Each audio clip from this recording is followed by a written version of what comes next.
Hello, and welcome to my channel. My name is Doodle Robot, and today you've tuned in for the Robot Report.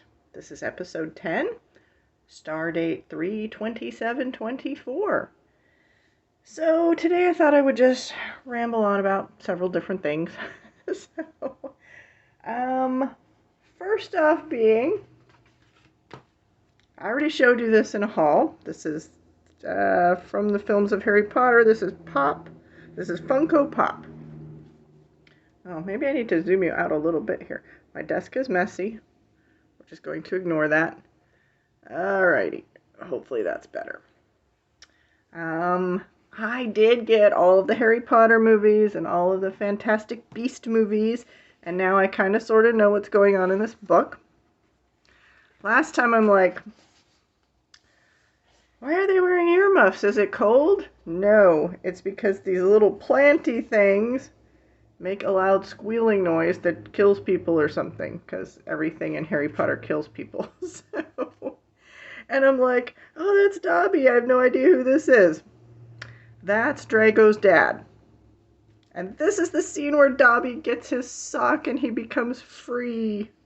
So, I'm very happy. I like that scene. That might be my favorite scene in all of the movies. I still don't know what a lot of these pages are, what's going on. But, I have, oh, this must be the werewolf one. Something about a werewolf somewhere along the way.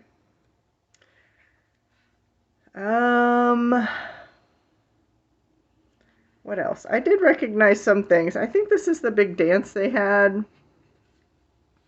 This is when Harry Potter gets that, he's in that competition, and he has the stuff that makes him breathe underwater.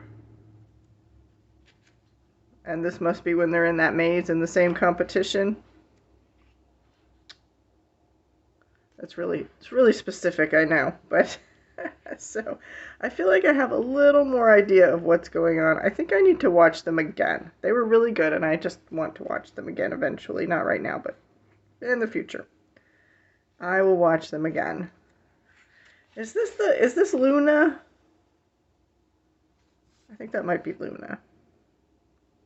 I don't know who that is.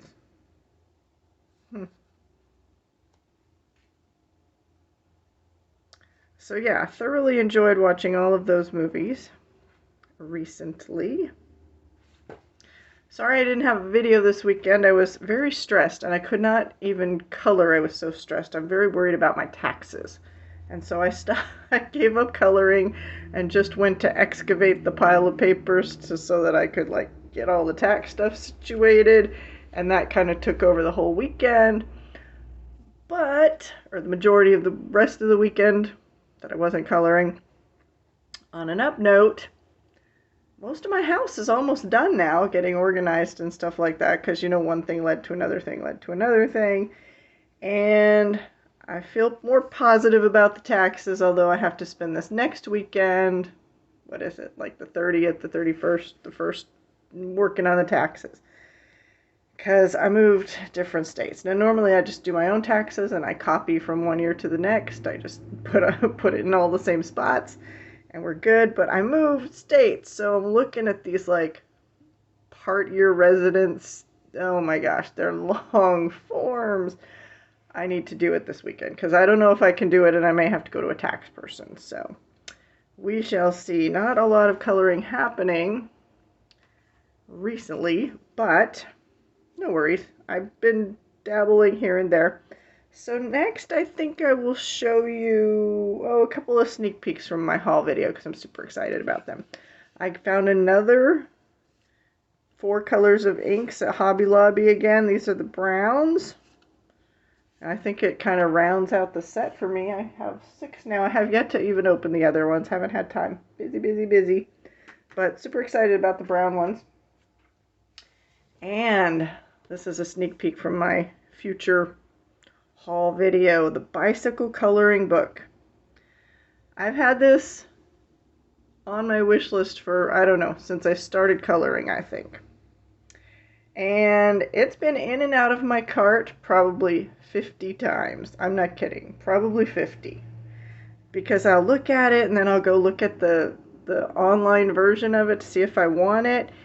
And it's like, oh, that's so daunting. I don't know if I can do that.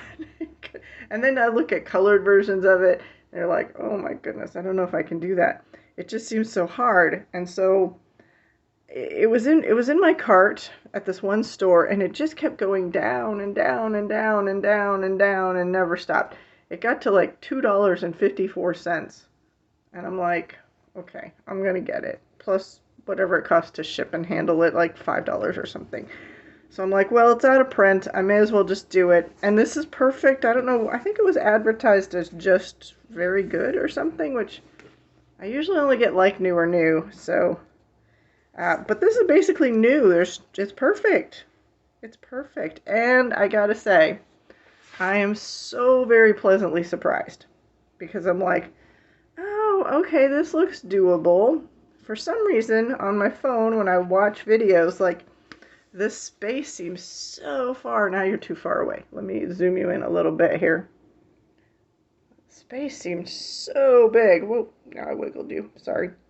I'm like, oh my gosh, I'll be there forever doing that. But in actuality, it's quite small. The book is not as big as I thought it was. It's very thick. There are a lot of pictures in here, and they're all single-sided for those of you who care and like that.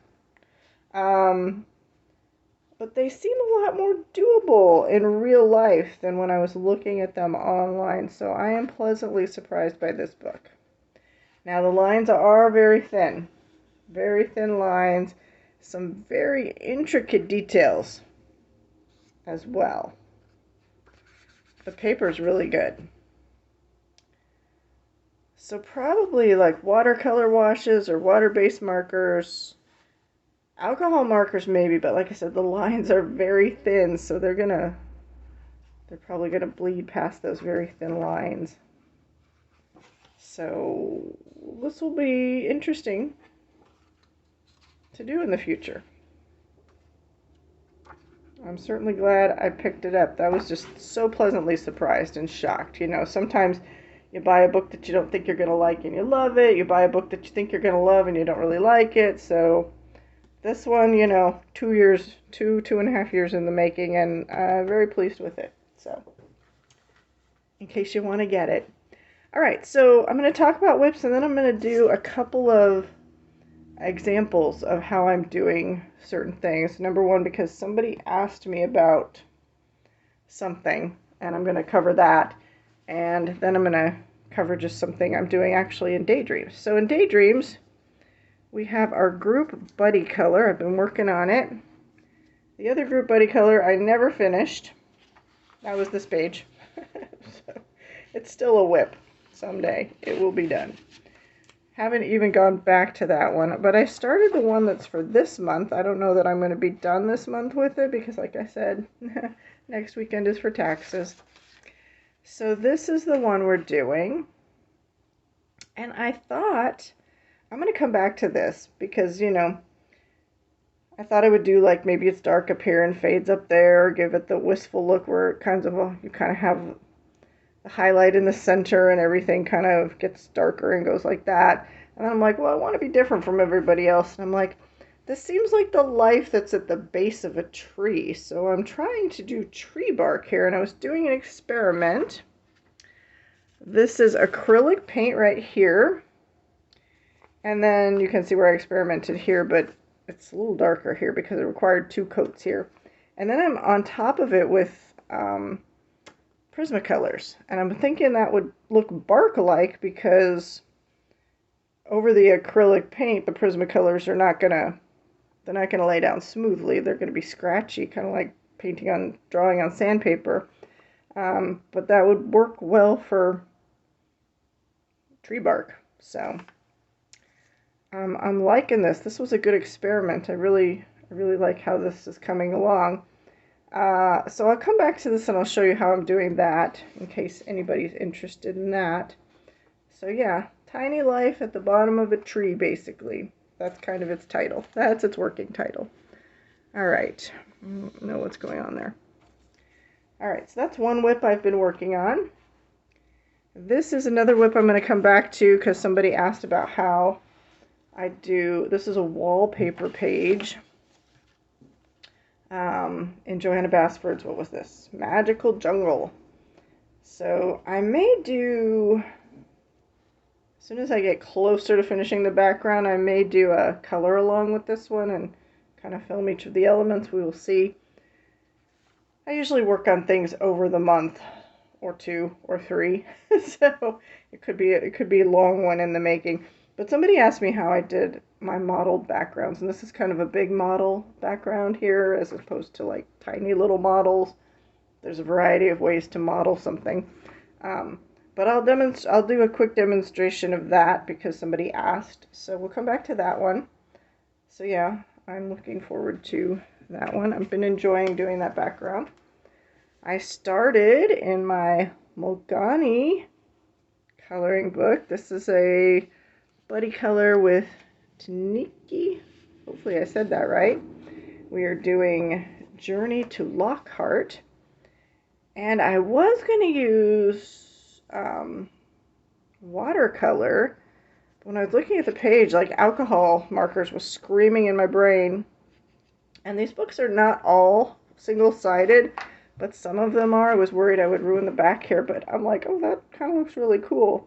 I have some thoughts on how to fix it a little bit here so it looks even cooler, but that will be for another time. So I started this one. Alcohol markers on the background and water-based markers on the dots. I've only done the dots so far. So a variety of water-based markers. We got Tombos, Ahoo-Hoos, Arctics, Paper Mate Flare, and then you can see some of the markers that I used there. Mostly Ahoo-Hoo and Spree.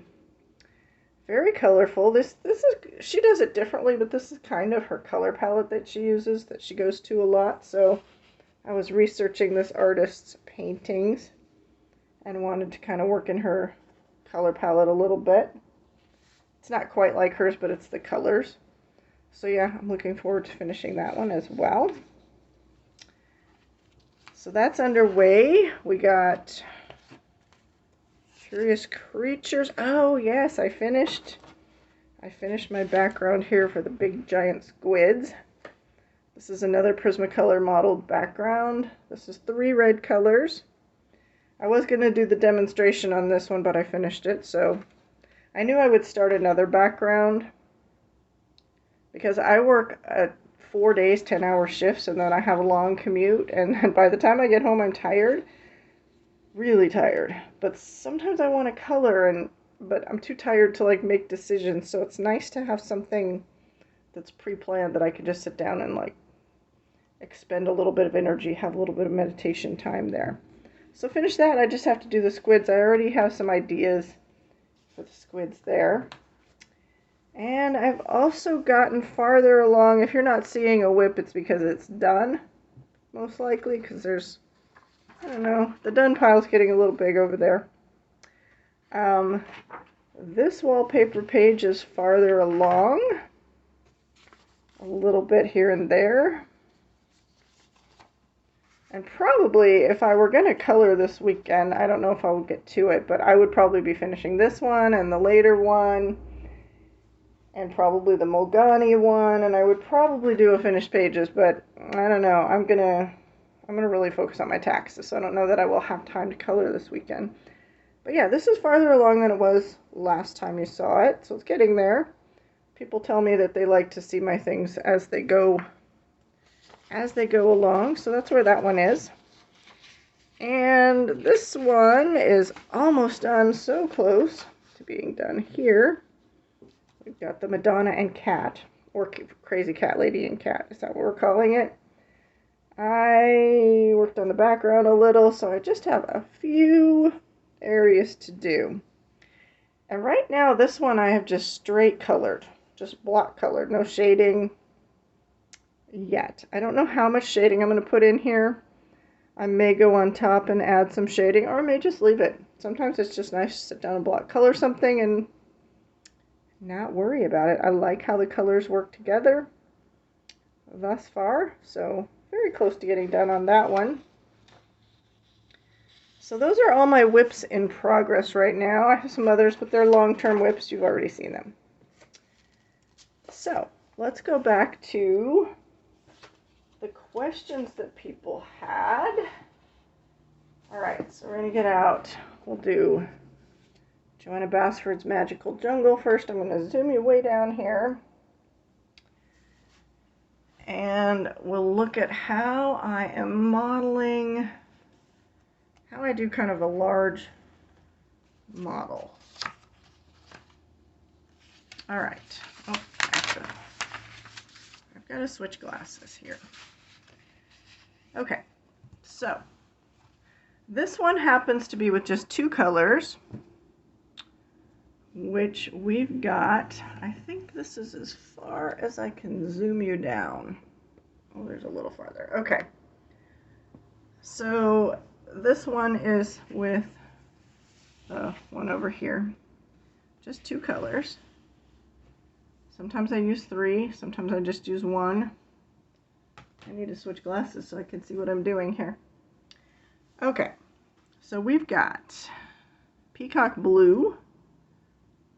Yeah, that's actually visible. Oh, good job, phone. Okay, we got Peacock Blue, and we can only see part of it.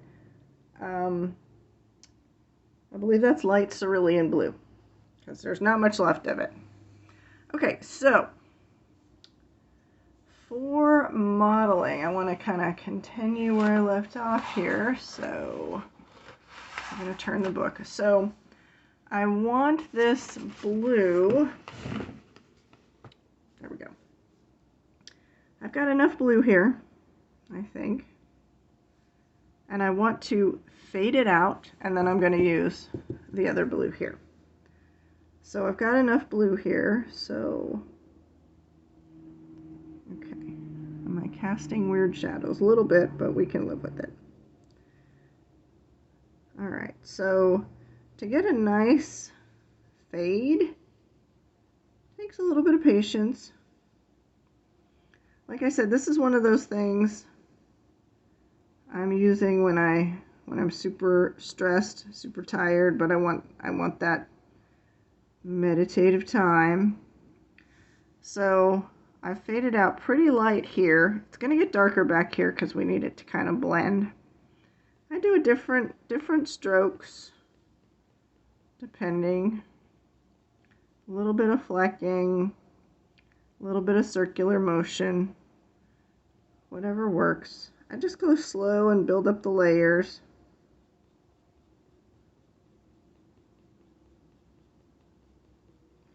And when I do this kind of thing, I'm basically, except when I'm fading one color into another color, I'm basically just pressing hard and doing kind of a one coat kind of thing.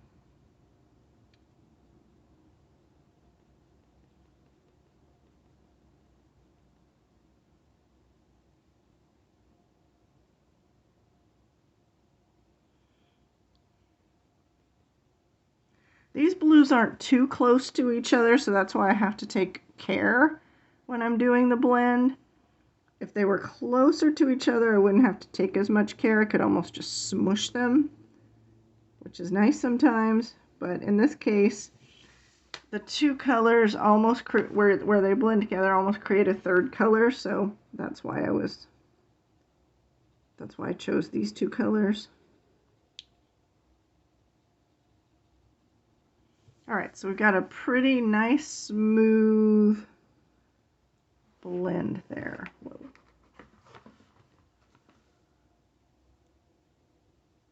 Alright, so now I'm going to take my light cerulean blue and I'm going to press hard. Well, not super hard. It's got a pretty sharp point. And it's Prismacolor, so we got to be careful.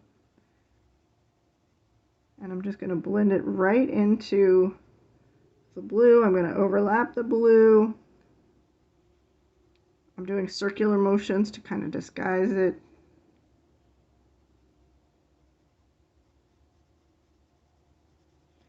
And then I'm just going to continue coloring with pretty good pressure, medium hard pressure, I guess.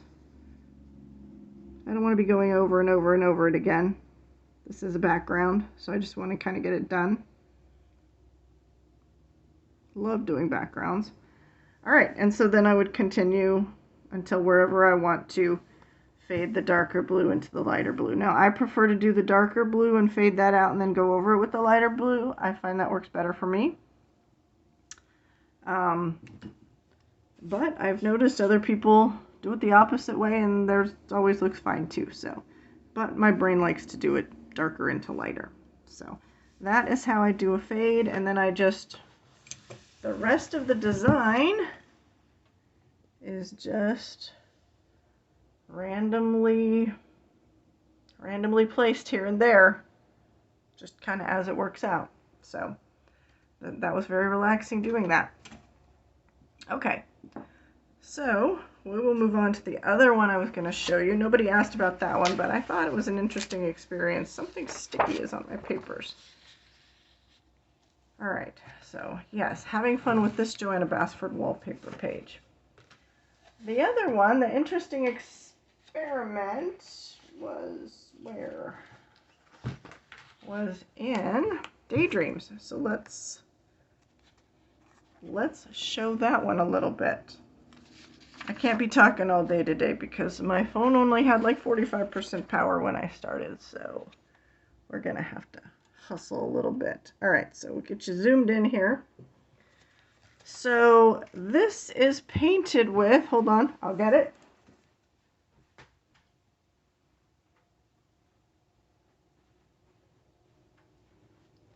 Two coats of Territorial Beige, Apple Barrel Matte. This is matte. Does it say matte somewhere? Matte. Yeah. So that is what that's painted with, I'm pretty sure. I should double check here. Yep, Territorial Beige, two coats. One coat was a little bit transparenty. I think also what would work really well is a watercolor. But some of these pieces were so tiny. I don't know. Even a water-based marker would have worked fine. All right, where is my... Okay, so for this one, I'm using, for the dark, like the demarcation of the bark on the tree, I use this dark color Espresso. And I haven't done it yet anywhere, except here I played with it a little bit. I will be going in and making kind of a shadow here, and a shadow where it might overlap another piece of bark. But I'm going to save that for last, so hopefully it'll give it a slightly more realistic look. I mean, this isn't really drawn realistically, so we don't really have to worry about it. And so for inside, for the bark, we've got Prismacolor Chocolate,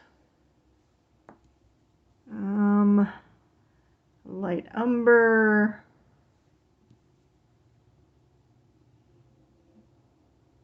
Burnt Ochre, and for highlight, Putty Beige. I don't know if you're going to be able to see that one. All right, and this is just really rough. It's nice because it's kind of relaxing. And so I'm just going, this is the chocolate. I'm just going in squiggles and not paying too much attention. It's very impressionistic kind of work. And then the light umber is pretty close to the chocolate, but it's also close to the background color. I'm just filling in a few spaces here and there with it. Again, really rough.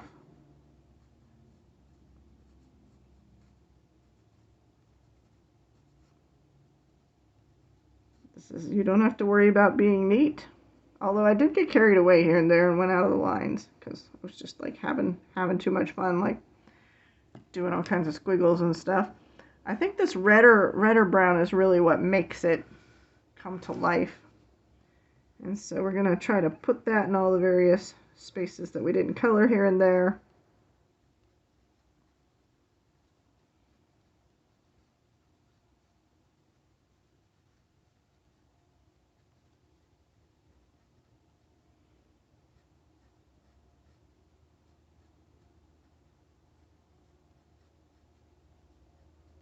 Okay, looks good. And then my favorite part, we get to do the highlights.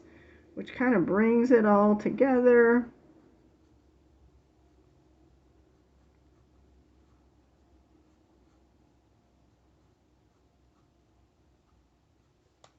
And that's it. Like I said, eventually when I'm done, I will go and do some low lighting, some shadowing, a little bit. I'm not going to get carried away because mostly it's about the focal point. So, but I did want it to look like it's at the base of a tree, like the little bitty plants and lice that are at the base of the tree that nobody ever really notices. So, that is it for this robot report. I enjoyed having you. I hope you come back. I hope you have a wonderful day. I'll see you next time. Live long and prosper. Bye-bye.